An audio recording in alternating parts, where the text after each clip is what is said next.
2024 সালের third summative ইতিহাস class 9-এর প্রশ্ন এবং উত্তর।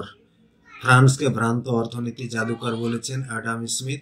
ক্ষমতা বিভাজন নীতির কথা বলেন মন্তেস্কু। টেনিস কোর্টের শপথনামা অনুষ্ঠিত হয়েছিল 1789 খ্রিস্টাব্দের।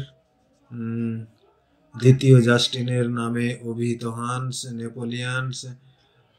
ওয়াটারলুর যুদ্ধে ব্রিটিশ সেনাপতি ছিলেন Duke of Wellington. Confederation of the Rhine গঠিত হয় জার্মানিতে।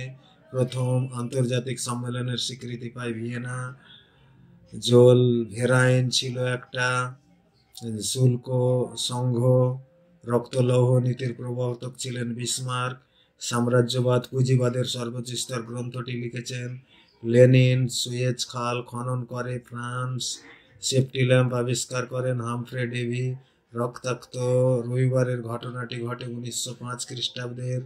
3রা জানুয়ারি নতুন অর্থনৈতিক নীতি ঘোষণা করেন লেনিন। ইউরোপে দ্বিতীয় বিশ্বযুদ্ধের মহড়া নামে পরিচিত স্পেনের গৃহযুদ্ধ। তারপরে কোশ্চেন এবং answer. Next page. Pearl Harbor ঘটনার সময় মার্কিন রাষ্ট্রপতি ছিলেন রুজভেল্ট। ট্রুম্যান নীতি ও মার্শাল পরিকল্পনা ঘোষণা করে আমেরিকা। দ্বিতীয় বিশ্বযুদ্ধের পর আন্তর্জাতিক শান্তি নিরাপত্তার জন্য যে সংঘ প্রতিষ্ঠিত হয় সম্মিলিত জাতিপুঞ্জ। তারপরে ফুলটন বক্তৃতা করেন চার্চিল। স্যার এরিক ডুমন্ট ছিলেন জাতিসংঘের প্রথম মহাসচিব। তারপরে খ বিভাগের এই সমস্ত কোশ্চেন রয়েছে। তারপরে উপবিভাগ 2-2। নেপোলিয়ন ফরাসি বিপ্লবের সমমৈত্রী স্বাধীনতার আদর্শকে সম্পূর্ণভাবে বাস্তবায়িত করেন ফলস। কোড নেপোলিয়নের বিধির সংখ্যা ছিল 2287টি ট্রু। ভিয়েনা সম্মেলনের উদ্দেশ্য ছিল ফরাসি বিপ্লবের আদর্শকে বাস্তবায়িত করার ফলস। গ্রিক জাতীয়তাবাদের উন্মেষে হেটাইরিয়া ফিলিকের বিশেষ ভূমিকা ছিল ট্রু। তারপরে ক্ষয়স্তম্ভ মেলানো কালা সারি 3। এটি হবে ইংল্যান্ডের প্রধানমন্ত্রী জন হে। মুক্তদার নীতি।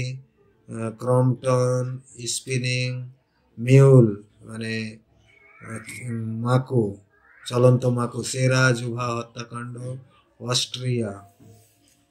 নেক্সট পেজের প্রশ্ন। দা হেগ এগুলো মানচিত্র। তারপরে নিম্নলিখিত সঠিক ব্যাখ্যা 3 হবে। এটির ব্যাখ্যা 3। তারপরে এটির ব্যাখ্যা 1 ঠিক হবে। তারপরে এটির ব্যাখ্যা 3 ব্যাখ্যাটি ঠিক হবে। তারপরে 2-এর 5-এর 4-এর এটা ব্যাখ্যা 3 ঠিক হবে। তারপরে এই সমস্ত কোশ্চেন রয়েছে, এই সমস্ত কোশ্চেনের অ্যান্সার করতে হবে। তারপরে এই সমস্ত কোশ্চেন রয়েছে।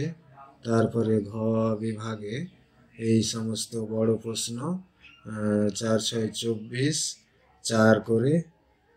তারপরে এই উপবিভাগগুলো রয়েছে এই প্রশ্নগুলো। তারপরে এই সমস্ত প্রশ্ন।